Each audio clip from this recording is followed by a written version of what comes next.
تلوار کے ذریعے پھیلا. کون کہتا؟ انگریز کہتا کہ بر صغیر میں اسلام پھیلا تلوار کے ذریعے. ہم کہتے ہیں یہ بات غلط ہے.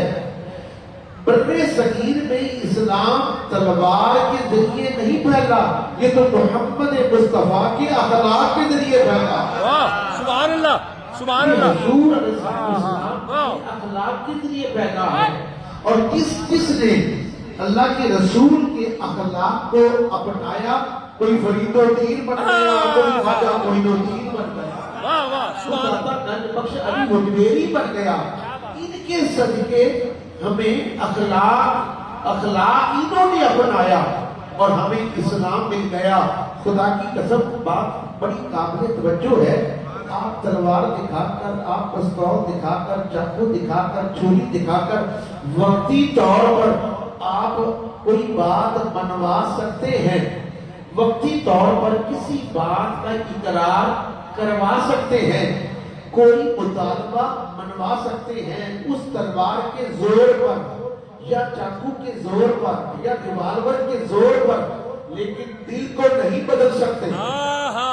وقتی طور پر کوئی بات منوا تو سکتے ہیں اسلحے کے زور پر, لیکن دل کو نہیں بدل سکتے.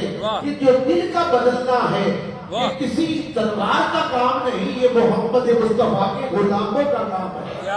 یہ دل کی کایا پلٹنے, یہ دل کا بدلنا, دل کے بدلنے کو کس نے بدلا ہے؟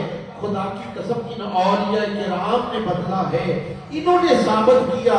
ارے لوگوں نے دنیا پر حکومت کی ہے, اللہ والوں نے ہمارے دلوں پر حکومت کی ہے.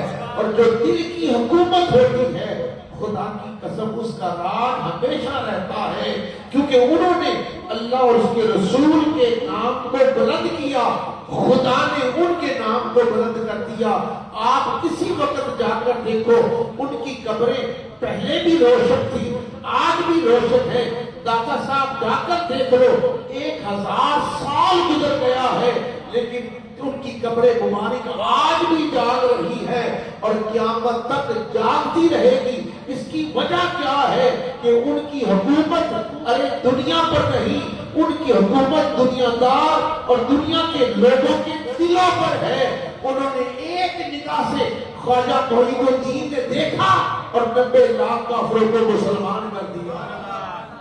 یہ شان اللہ نے اپنے ولیوں کو دی ہے.